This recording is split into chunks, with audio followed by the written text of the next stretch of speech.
J'ai l'impression que la conscience écologiste s'oppose complètement à un mouvement très à la mode aussi qu'on appelle le transhumanisme. Laurent Alexandre. Ah, je lui taille un costard, je te raconte pas. Pour embrouiller du crétin, il n'y a pas mieux. Il ne parle que de choses fausses. Laurent Alexandre. Tout ce qu'il dit, c'est faux. Donc il est urologue et il parle toujours du cerveau. Donc j'ai envie de dire, quand un urologue parle du cerveau, il a tendance à prendre des vessies pour des lanternes, tu vois. Cette semaine, nous allons poursuivre la mini-série de 3 entretiens avec Gilles Verviche, un ami pop-philosophe. Avec lui, je vous propose d'emprunter un chemin buissonnier, de faire un pas de côté, de prendre un peu de hauteur, de s'allonger dans l'herbe pour réfléchir, penser le vivant. Gilles est prof de philo, chroniqueur radio et de télé, mais il est aussi un auteur prolifique de petits livres très savoureux, très riches et très drôles à la fois. Gilles est pop-philosophe, selon le mot inventé par Gilles Deleuze dans les années 70. La pop culture n'est pas que distrayante. Pour les pop-philosophes, c'est aussi un outil, une passerelle, une porte d'entrée, comme dit Gilles, pour parler de tout et de rien, au plus grand nombre, d'une manière claire, passionnante et amusante. Dans ce deuxième épisode, un épisode sandwich, nous avons abordé le sujet de prédilection de Gilles, la saga Star Wars. Il a en effet écrit 2 livres sur le sujet. C'est d'ailleurs comme ça que j'ai connu Gilles. Je l'avais interviewé pour un article au sujet de son premier opus, Star Wars, la philo contre-attaque, un livre sorti en 2015. Le deuxième, intitulé Star Wars, le retour de la philo, est sorti fin 2019 et je vous le recommande. Entretien avec le pop-philosophe Gilles Verviche, acte 2, c'est parti. Bonjour Gilles. Bonjour. Je suis à nouveau chez toi pour ce deuxième épisode. Merci de m'accueillir à nouveau. De rien. La dernière fois, on était un peu remonté aux sources, on avait beaucoup parlé de l'Antiquité. Ouais. On avait vu cet hubris, ce péché originel de l'homme qui finalement, au fil du temps, a fini par se dissocier de la nature. Ouais. C'est ce qu'on avait vu avec toi. Tu nous avais très bien expliqué que, voilà, à l'époque de Descartes, et même Descartes lui-même, avait dissocié l'homme de la nature, Ouais. et que c'était le début du commencement de nos problèmes Voilà. actuels. Et que finalement, des vieux philosophes comme Diogène, les cyniques, Stoïcien. précurseurs des stoïciens, sont assez admirables aujourd'hui, qui étaient des parangons de sobriété Ouais. et de parcimonie. Ouais. Alors voilà, aujourd'hui on va continuer à philosopher, entre guillemets, enfin c'est toi le philosophe, et moi qui pose des questions idiotes. Non, et les bonnes réponses, que les questions sont bonnes. Absolument. Ça n'existe pas. On ne peut pas faire une bonne réponse sur une mauvaise question. Absolument. On est arrivé voilà, à cette époque de la Renaissance. Mm. De quoi tu voudrais repartir ? Est-ce que tu veux que je te lance sur Schopenhauer parce que tu penses que ça sera un bon tremplin pour commencer ? Peut-être. Raconte ton histoire de porc-épic, là. C'est vrai qu'en préparant l'émission, tu m'avais dit que tu n'étais pas familier d'Arthur Ouais. Schopenhauer. Alors, je suis familier par ailleurs. Par ailleurs, je connais beaucoup, mais Mais pas cette mais métaphore pas celle-là. ou cette Voilà. parabole du porc-épic. Voilà. Alors Schopenhauer, bon, c'était un philosophe très pessimiste, hein. C'était même le philosophe du pessimisme. C'est peu de le dire. Il a eu une énorme influence sur des gens que peut-être tu aimes autant que moi. Tu as lu aussi Nietzsche, Ouais. Freud, Sioran, qui est le pessimiste par excellence, Bergson, Sartre, Proust, Sandrars, pour n'en dire que quelques-uns. Il me semble que Schopenhauer s'opposait beaucoup à Hegel, Oui. mais on ne va pas rentrer dans ces trucs-là, on risque de Ouais. perdre mes clients. D'ailleurs, les cours de Schopenhauer étaient vides.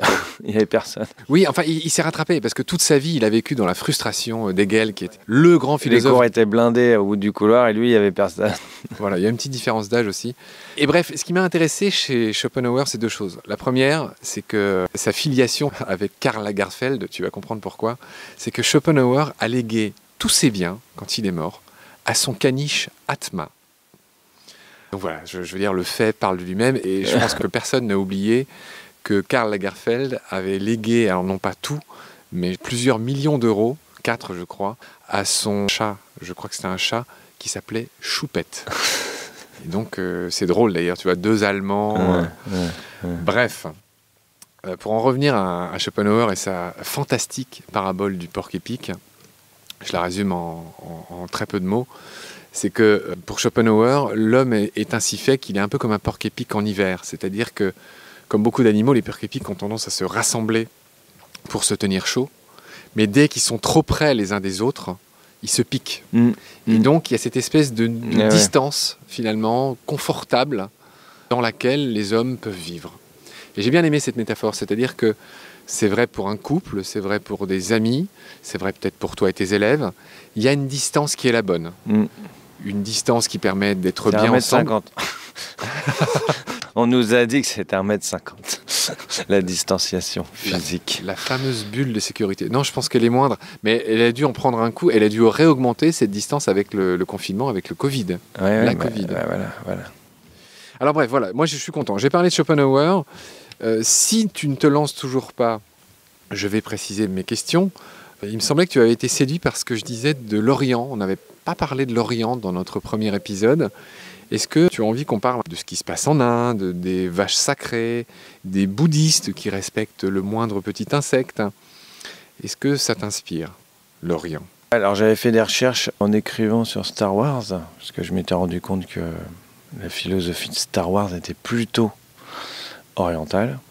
Alors, pardon, il faut que je précise quelque chose parce que c'est vrai que j'avais dit dans le premier épisode qu'on s'était connus grâce à ton premier bouquin sur Star Wars, Le Retour de la philo, qui est sorti en 2012. 2015. Et là, j'ai vu qu'il y avait une suite. Le premier s'appelait La philo contre-attaque. Voilà. Et le dernier s'appelle Le Retour de la philo. C'est pas compliqué à chercher comme titre. Qui est sorti en 2019 ? Il est sorti, oui, en octobre-novembre 2019. Ah oui, donc il est récent. Je le recommande, je ne l'ai encore pas lu. Tu vas me le dédicacer tout à l'heure. Et tu reviens sur les tout derniers épisodes. Pardon. Voilà, entre autres. Et je traite de thèmes qu'on n'avait pas forcément observés. Parce que dans la dernière trilogie, la retraite solitaire, parce que, pardonne-moi, l'érémétisme. En fait, ce n'est pas une totale digression ce qu'on est en train de faire. Dans Star Wars, la philosophie sous-jacente est elle-même très proche de la nature. Voilà. Les rebelles vivent dans la jungle, sur une planète de glace. Peut-être qu'on peut en parler, en fait. Si tu veux, avec plaisir. Effectivement, l'Empire maléfique pour George Lucas, c'est pas que les nazis et l'URSS. Tu veux dire sa source d'inspiration. Voilà. On sent que c'est un peu ça. Méchant, c'est ça, les casques. Les couleurs, voilà. les chartes couleurs. Mais c'est aussi l'Amérique. Le casque, très juste. C'est aussi l'Amérique, en fait. Comme il dit, il a écrit ça à l'époque de Nixon. Et l'Empire maléfique qui arrive avec tout son attirail, ses machines de guerre sur la petite planète Endor, c'est le Vietnam, en fait. C'est les États-Unis au Vietnam, qui se font battre par des Ewoks. Ça, c'est toi qui l'interprètes comme ça ou c'est Lucas qui l'a dit ? C'est Lucas qui l'a dit. D'accord. C'est lui qui devait réaliser Apocalypse Now, en fait. Il a travaillé 4 ans dessus. Et puis finalement, les studios en voulaient pas, donc il a fait Star Wars. A priori, plutôt pour changer son fusil d'épaule. Et puis finalement, il s'est lancé dedans. Donc c'est Coppola qui a récupéré Apocalypse Now. Et donc, voilà, il y a l'idée que malgré tout son attirail artificiel, on peut perdre la guerre. Voilà. Et effectivement, dans le Star Wars, la philo contre-attaque, j'avais fait un chapitre sur... Donc qui est ton premier bouquin, le premier, 2012. Sur Destin et Liberté, en rappelant un texte que j'ai lu dans un making-of de George Lucas qui parle d'un équilibre écologique des choses, sur la question entre destin et liberté. Savoir si nous avons un destin, notre vie dépend de forces indépendantes de notre volonté, comme on le voit dans Star Wars, enfin voilà, l'élu, c'est ton destin, enfin c'est une des répliques les plus connues de Star Wars, hein, Luke, c'est ton destin. Et puis liberté au contraire, qui fait appel au choix, à la responsabilité. Par exemple, à la fin de l'Empire contre-attaque, Luke doit choisir entre finir sa formation ou aller aider ses amis. Voilà. Donc j'ai fait un chapitre là-dessus où j'oppose les stoïciens qui croient au destin avec Sartre, qui est plutôt existentialiste, c'est-à-dire, pour résumer, qui croit dans la liberté absolue. Voilà, il n'y a aucun destin, aucun déterminisme, rien. Voilà. Et Lucas dit... Pardonne-moi, je ne suis pas sûr d'avoir bien compris. Cette fameuse phrase, l'existence précède l'essence. Ouais. Tu peux juste me l'expliquer au béotien que je suis ? Tout à fait. C'est ce que en deux phrases. En deux phrases, voilà. L'existence précède l'essence, ça veut dire que justement, l'essence, qu'est-ce que c'est ? C'est, on pourrait dire, notre nature ou notre destin. Quelqu'un, par exemple, qui ne peut pas s'empêcher de parler, on va dire qu'il est bavard. Quelqu'un qui n'ose pas parler, on va dire qu'il est timide. Il va dire, je n'y peux rien, c'est dans ma nature. Voilà. Ça, c'est l'essence. C'est l'essence. Essence veut dire nature. Et l'existence ? L'existence, c'est ta vie telle que tu l'amènes, les actes que tu fais et les choix que tu fais. L'existentialisme, c'est un rapport entre l'essence et l'existence. Quand on croit qu'on a une nature, on pense que l'essence précède l'existence. C'est-à-dire, parce que je suis bavard, que c'est dans ma nature, alors j'ai tendance à tout le temps parler. Ouais. C'est parce que l'essence précède l'existence. La manière dont je me comporte Ouais. et les choix que je vais faire. Ouais. Je reste au combat parce que je suis courageux, c'est dans ma nature. L'existentialisme, c'est l'inverse, c'est de dire on est complètement libre. L'existence précède l'essence. Ce sont mes choix qui déterminent ma nature. La nature n'existe pas. C'est pas parce que je suis peureux que j'ai peur, c'est parce que j'ai peur ou que je me comporte comme ça que je suis peureux. Et il n'appartient qu'à moi de me comporter autrement. Et en fait, je suis ce que j'ai conscience d'être. C'est moi qui dis ah mais je peux pas parce que c'est dans ma nature. Voilà, je peux tout à fait en fait changer de comportement et changer de nature. L'existence précède l'essence veut dire ce que je fais, ce sont les choix que je fais qui font de moi l'homme que je suis ou la femme que je suis et pas l'inverse. Et la nature n'est pas une excuse pour dire ah bah j'y peux rien, c'est plus fort que moi, c'est dans ma nature. Et l'existentialisme va contre ça. Tant que j'y suis, donc si j'ai bien compris, ça c'était la pensée de Sartre, l'existence précède l'essence. Voilà, on est totalement libre. Voilà, c'est ce qu'il disait. Alors pourquoi il s'est tellement pris la tête avec Camus? Pareil, tu peux nous le résumer en 2 phrases? Oh là, je crois que ça a pas mal à voir avec, Il s'aimait pas ces deux-là. avec l'Algérie. Ouais. Je crois que ça a pas mal. J'ai jamais bien compris les C'était brouilles. pas tant pour des histoires philosophiques alors. Ouais, non, voilà. Je pense qu'ils étaient assez proches et que du coup, quand t'es proche, tu te marches un peu sur les plates-bandes, sans doute. Je crois Bon, que c'est d'accord. plutôt des histoires politiques, en fait. Bon d'accord, ok, très bien. Laissons, Voilà. laissons ces deux-là. C'est pas des brouilles théoriques. Hein. On est dans la pure digression, d'accord. Alors revenons-en, pardon, à Star Wars. Oui. Alors sur. Tu en étais à l'Empire et des sources d'inspiration de George Lucas. Il parle de nature. Alors d'abord, source d'inspiration de George Lucas, en particulier d'Irving Kirchner dans l'Empire contre-attaque. Le réalisateur. Le réalisateur du deuxième, c'est le zen, expressément. C'est le zen. Maître Yoda et les Jedi sont des samouraïs. Et le samouraï, le budo ou bushido, Le code de l'honneur. le code de voilà, la voie du guerrier, c'est un mélange de zen et d'arts martiaux. Donc j'avais été gratté un peu, moi j'y connaissais rien du tout. Donc j'ai été un peu gratté dans le zen et j'ai découvert des livres de Taizen Deshimaru, qui est un maître zen japonais qui a popularisé le zen en France et qui parle par exemple du karma. Je l'évoquais à notre dernière émission, le karma. Donc le karma, c'est une sorte d'alliance, de mélange entre le destin et la liberté. Quand on dit j'ai un bon karma ou un mauvais karma, c'est l'idée que quand j'ai un mauvais karma, c'est parce que mes actes précédents ont été mauvais. C'est-à-dire ce sont quand même mes actes qui déterminent ce que je deviens. Mais une fois que j'ai mal agi, eh ben, je rentre dans un mauvais karma dont j'ai bien du mal à me sortir, un peu comme au poker, le bad run ou des choses comme ça. À un moment, tu es entraîné Spirale dans infernale. une spirale dont tu as du mal à t'en sortir. Donc c'est une sorte de destin, mais que je dois un peu qu'à moi-même. Quand Luke essaye de sauver son père, Dark Vador, il lui dit « Je suis venu pour vous sauver, il y a encore quelque chose de bon en vous. » Et il lui dit « Il est trop tard pour moi, mon fils. » C'est-à-dire, moi j'ai fait les mauvais choix, et au bout d'un moment, de mauvais choix, tu peux plus décider comme ça, du jour au lendemain, de t'en sortir. Alors, sur le zen, effectivement une philosophie plus orientale, j'ai lu donc Taizen Deshimaru, qui parle du karma, qui parle du principe ne pas tuer, effectivement. Alors le ne pas tuer, comme il dit, ça vaut non seulement pour l'être humain, mais ça vaut aussi pour toutes les choses de la nature, y compris les plus petits êtres vivants. Parce que nous sommes, et c'est là qu'on n'est pas très loin de Star Wars, qui dit qu'est-ce que la force? La force, c'est un champ qui pénètre chaque être. Et donc il y a cette idée dans le zen, dans le bouddhisme, qu'effectivement tous les êtres sont liés les uns aux autres. Hein. Alors ça me fait penser, c'est ce qu'on trouve un peu dans le karma d'ailleurs. Dans le Star Wars, j'essaye de le décrire comme l'effet papillon. Tu sais, les battements d'ailes d'un papillon peuvent produire un ouragan à l'autre bout du monde. Donc voilà, c'est-à-dire que chaque chose sont liées les unes avec les autres et que si l'un bouge, forcément, ça va avoir des répercussions. Des répercussions, voilà. Et donc c'est vrai que cette philosophie orientale, alors attention, il ne faut pas non plus idéaliser la philosophie orientale. Hein. Les Japonais sont les premiers aussi à construire des machins qui polluent, enfin voilà, les Chinois, je te raconte pas.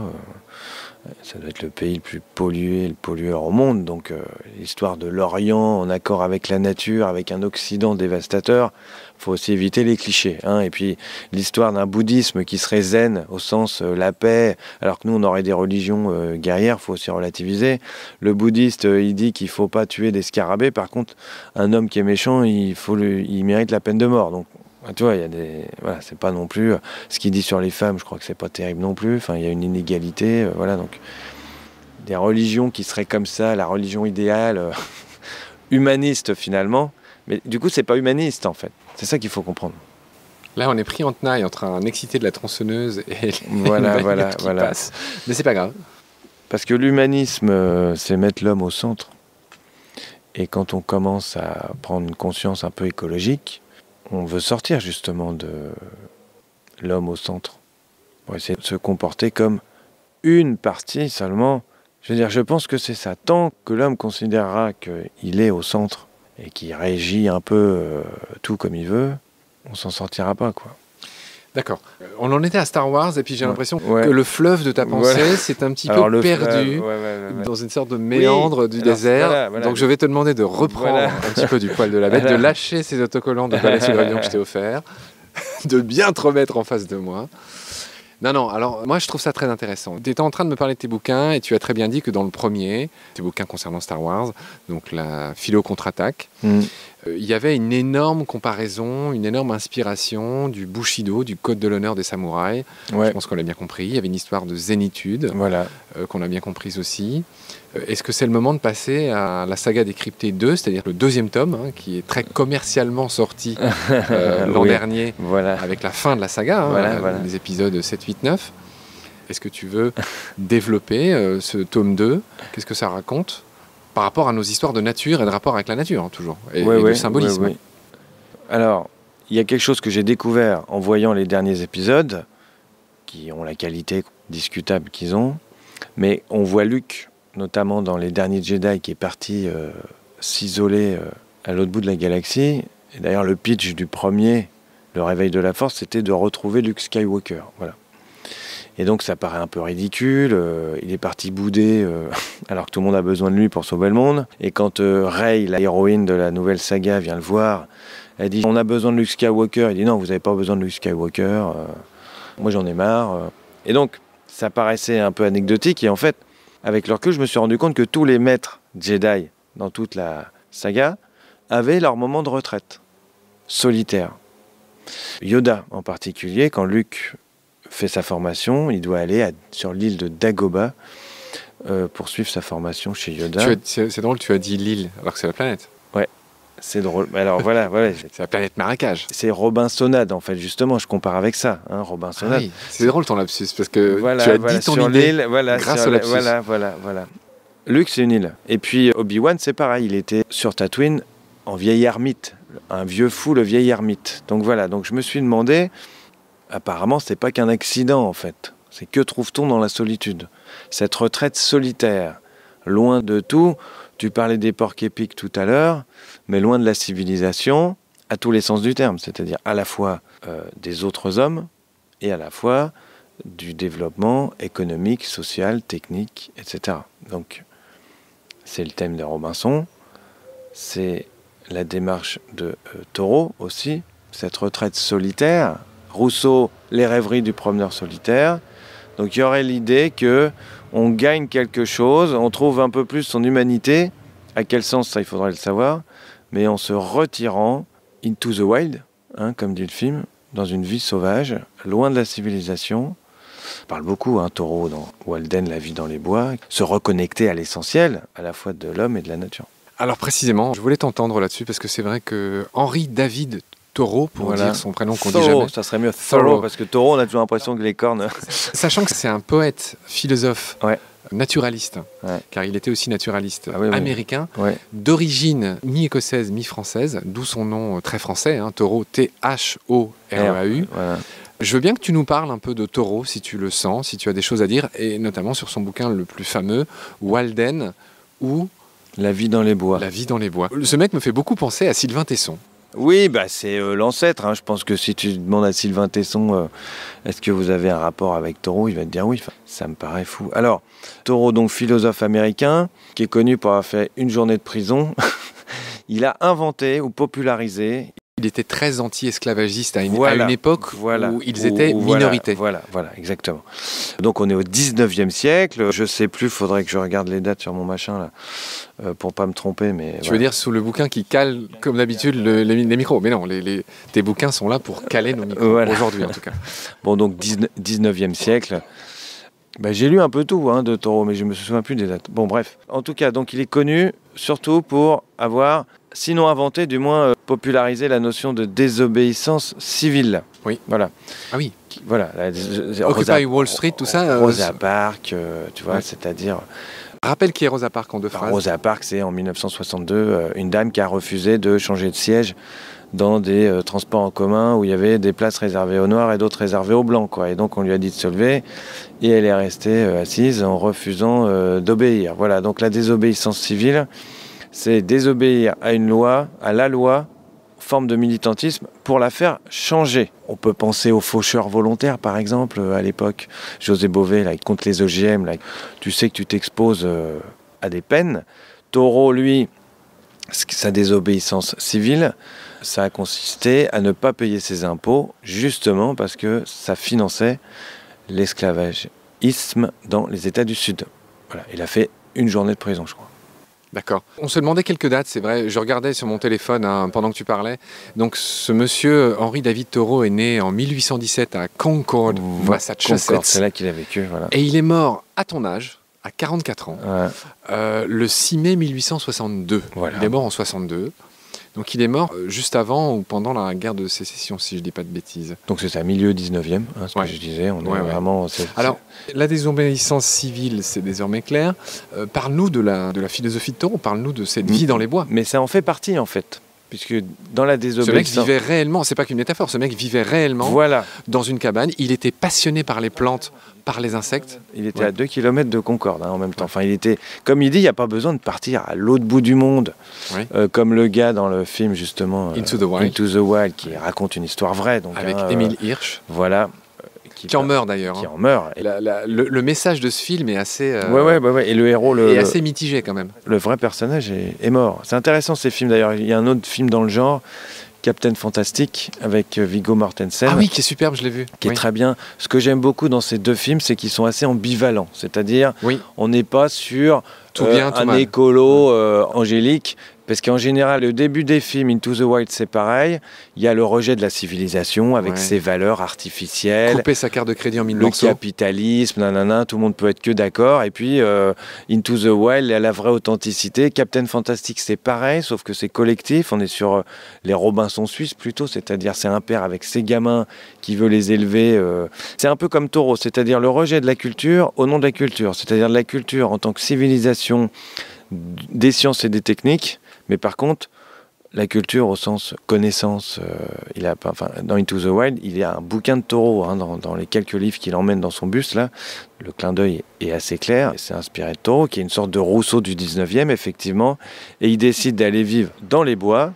Il est à 2 km de la ville de Concorde, mais il a vécu 2 ans, je crois, comme ça. Donc à la fois dans la solitude, isolé des autres hommes. Je suis comme toi, sans doute un champion de la digression.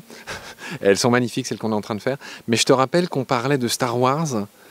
Est-ce qu'on peut revenir à Star Wars ? J'avais un peu fini pour le coup, c'est-à-dire que c'était un pont pour parler de Taureau. De Taureau, J'ai pas été rassasié de détails et d'exemples. C'est-à-dire, bon, alors on a compris la splendide isolation de Luke au début sur son île et ton lapsus magnifique sur l'île Robinsonade, en effet.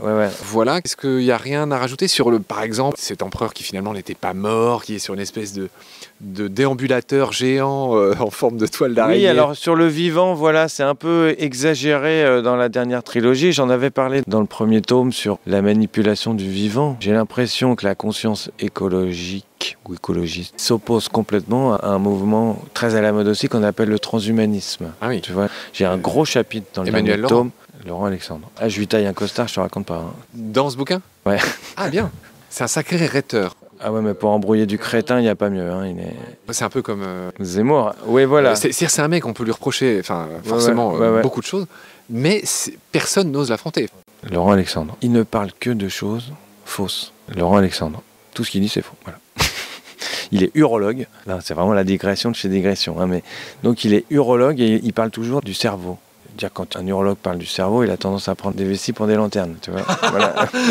Ça, c'est sans doute ton meilleur mot de la journée. Voilà, bon, il est déjà dans mon bouquin. Bon, moi j'ai gratté un peu, parce que donc le transhumanisme, c'est donc changer l'espèce humaine, l'améliorer, augmenter nos performances, à la fois intellectuelles et physiques, avec les nanotechnologies. Voilà. Alors, à chaque fois qu'il te parle d'exemples, il confond allègrement les découvertes déjà faites, en train de se faire, et qui se feront peut-être un jour. En te disant, la science en est là, il dit toujours, ça y est, c'est fait. Et en fait, c'est faux. Il dit toujours, ça y est, c'est fait. Comme ça, le lecteur se dit, pour te dire que tous les progrès que le transhumanisme promet, en fait, ça y est, c'est déjà la réalité. Et il n'arrête pas de répéter, dans un bouquin que j'ai lu, ça s'appelle « La mort de la mort ». En plus, c'est une sorte d'intolérance, puisqu'il dit qu'en c'est Laurent Alexandre. Hein, le titre de son bouquin, c'est « La mort de la mort ». Et il n'arrête pas de répéter que la question se pose même plus, et que tous ceux qui s'opposent à ce transhumanisme, il les compare toujours à l'Église qui s'est opposée aux philosophes des Lumières. Enfin, je veux dire, c'est vraiment un argument d'autorité, alors que c'est un peu l'inverse, puisque c'est quand même lui qui a une attitude de gourou qui vend on ne sait pas trop quoi, on ne sait pas trop qui. On est dans la croyance pure, et comme il a le diplôme de docteur, son seul titre de gloire, c'est d'avoir monté un site internet. Dès que tu rentres les symptômes que tu as, en gros, ça correspond à une phase terminale de cancer, hein, c'est toujours ça. C'est Doctissimo. C'est un peu le TripAdvisor de la médecine. Voilà, c'est un peu, voilà. Donc, c'est toujours un cancer en phase terminale, ce que tu as. Bon, voilà. Et donc, il me semble que ces deux mouvements assez à la mode, le transhumanisme et l'écologie. Alors, ce qui est intéressant dans Star Wars, c'est que tout ce qui est transhumanisme aujourd'hui qu'on essaye de te vendre, donc toutes ces modifications de l'homme pour l'améliorer, dans Star Wars, c'est toujours du côté obscur de la force. Et justement, tu parlais de l'empereur, c'est l'empereur qui essaye à partir de vivant d'allonger l'espérance de vie en faisant le fameux général Grievous. Je t'ai montré dans ton bureau. La petite figurine tout à l'heure dans mon bureau. Et puis Dark Vader lui-même.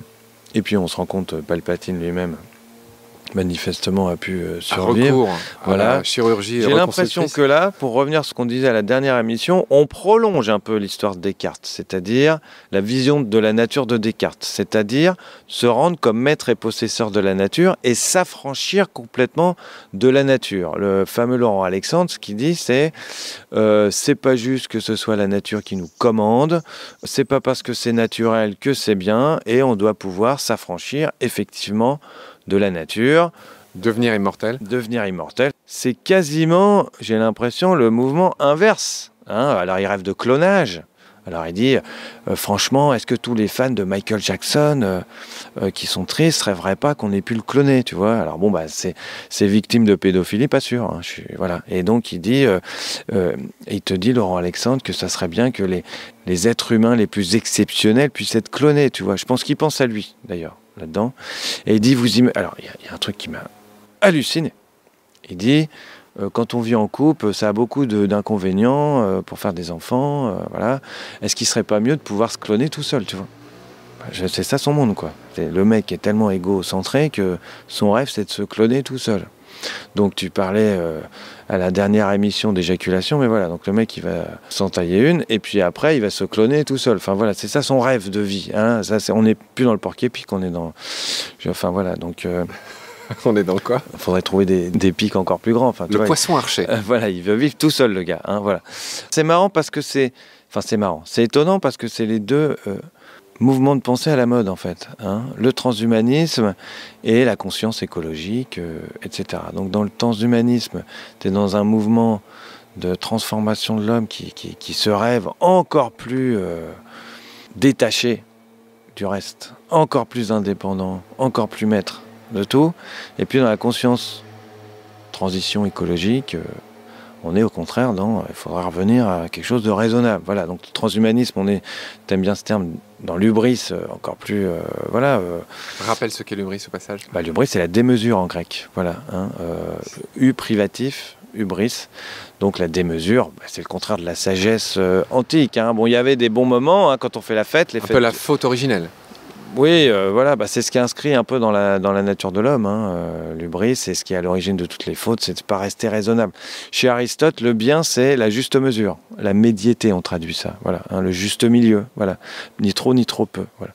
Donc l'hubris, c'est aussi ce qui est à l'origine de la création, pourquoi pas artistique. Il y a dans la Grèce antique, Nietzsche, tu parlais de Nietzsche à propos de Schopenhauer, parle des fêtes dionysiaques. C'est aussi une puissance créatrice, l'hubris. Tu vois, on reparlait d'éjaculation, mais le chaos originel qui est à l'origine de création, quoi. Voilà. Il y a aussi quelque chose de créatif dans l'hubris, mais disons que ce sont des forces qui dépassent un peu l'homme, en fait. L'hubris, ça pourrait être un peu ce qu'on retrouve dans la religion chrétienne, judéo-chrétienne. C'est un peu à chaque fois que les hommes essayent d'atteindre Dieu, quoi, en prenant, tu sais, la tour de Babel. Voilà, c'est ça l'hubris. C'est comme quand l'homme se prend pour Dieu. Voilà, finalement, c'est ça, l'hubris. Donc, c'est la démesure. Littéralement, ça veut dire la démesure. Voilà. Et donc, voilà. Donc, on est sur une vision, la démesure. Donc, transhumanisme, on peut encore faire mieux, ou pire, ça dépend des points de vue. Et puis l'autre qui dit, il faudrait peut-être revenir, avant d'améliorer l'homme, est-ce qu'on pourrait pas revenir à une... Parce qu'un homme immortel dans un univers infiniment vide, ça va pas être gai non plus. Enfin voilà, il faudrait peut-être améliorer... Il y a le refus, on voit ça dans Star Wars. T'as Yoda qui dit Death is a natural part of life. Je le dis avec un accent pourri parce que je ne vais pas faire genre, mais voilà. Donc la mort est une partie naturelle de la vie. Donc accepter sa mort, c'est aussi accepter ce qu'est la nature, le renouvellement, le fait qu'on disparaisse. Quand tu as toujours les mêmes vieux, par exemple en politique, ça fait une gérontocratie. Voilà, quand c'est toujours les mêmes. La vie a besoin de changement. Et c'est un cycle naturel aussi, voilà. Alors est-ce que, parce que c'est pas l'homme qui l'a inventé, mais la nature, il faut le refuser parce que nous, on a peur de la mort? Ou est-ce qu'on peut pas se dire, là, tu évoquais en me contactant le biomimétisme, est-ce que la première leçon de la nature, c'est pas justement ce changement et cette mortalité qui renouvelle les choses, et l'accepter un petit peu. Donc autant dans la philosophie antique, dans le zen, il y a l'idée que la mort fait partie... de la vie. Ça a du bon aussi. Il y a un passage intéressant de Descartes. Il pensait qu'on pourrait vivre 500 ans avec les progrès de la médecine. Voilà. Et il a longtemps travaillé à rendre l'homme le plus heureux en allongeant l'espérance de vie. Puis dans une de ses dernières lettres, il dit « J'ai trouvé un meilleur moyen encore pour être heureux, c'est d'être sage et d'accepter... d'accepter de mourir. » Enfin voilà, c'est pas du tout quand il est mort, mais c'est dire, reprendre sa phrase de sa morale qui est héritée des stoïciens, c'est changer mes désirs plutôt que l'ordre du monde. Dans l'ordre du monde, il y a la nature. Ça, c'est la philosophie grecque antique. Voilà. À l'heure actuelle, on est dans ces deux visions. Voilà. Pour Lucas, clairement, le transhumanisme, c'est côté obscur, c'est les Sith, c'est les méchants, c'est le mal, qui détruisent en fait. Et puis les gentils, c'est... C'est drôle parce qu'ils détruisent des planètes, mais d'un coup. Voilà. C'est pas progressif. Au nom de créer la vie. Il y a une fameuse scène dans l'opéra, dans La Revanche des Sith, et donc si Anakin passe du côté obscur, c'est précisément parce qu'il a peur de la mort. Ouais. Et c'est parce qu'il a peur de la mort et qu'il a peur de perdre sa femme qu'il tue la terre entière. Donc dans le nouveau bouquin justement, j'ai fait un chapitre expressément sur la mort. Voilà. Et ce qui est amusant, c'est que ceux qui cherchent comme ça à créer la vie, qui ont peur de la mort, sont ceux qui détruisent le plus, alors que ceux qui acceptent la mort comme phénomène naturel sont ceux qui préservent la vie. Donc ils préservent la vie telle qu'elle est, pendant que les autres essayent de créer une vie artificielle en respectant aucune. Là, c'est vrai qu'ils détruisent des planètes entières en un coup de canon. Donc le message chez Lucas, il est plutôt effectivement écolo, sans doute inspiré du zen. Ok. Au final, je m'y attendais pas, mais on a beaucoup parlé de Star Wars et c'était un bon moyen de remplir notre deuxième épisode de Baleine sous gravillon avec tout ton travail que tu as fait sur Star Wars. Ouais. Et on a vu à quel point l'inspiration était écologique et zen. Et tu l'as largement développé. To wrap up, pour finir. Enveloppé. Voilà. Tu vois que tu parles bien anglais. Je pense que du coup on va se dire au revoir ici. Et voilà. Puis oui, je pense qu'il va y avoir un troisième épisode. Merci de m'avoir reçu, Gilles. De rien. Et puis on commence à s'habituer à toi, donc je reviens te voir très vite pour un nouvel épisode de Baleine sous gravillon. Merci. Merci, au revoir. Bye.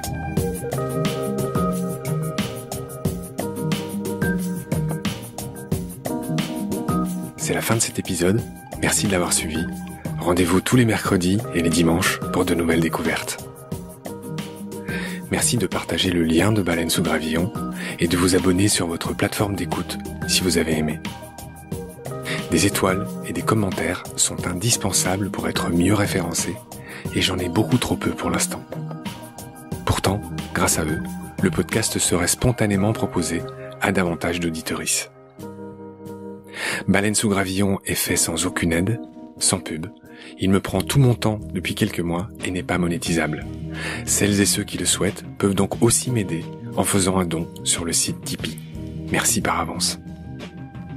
Vos critiques, conseils, suggestions et idées sont aussi les bienvenus sur la page Facebook de Baleine sous Gravillon que j'alimente et consulte tous les jours. D'ici là, prenez soin de vous et de ce qu'il y a autour de vous. Merci, à bientôt.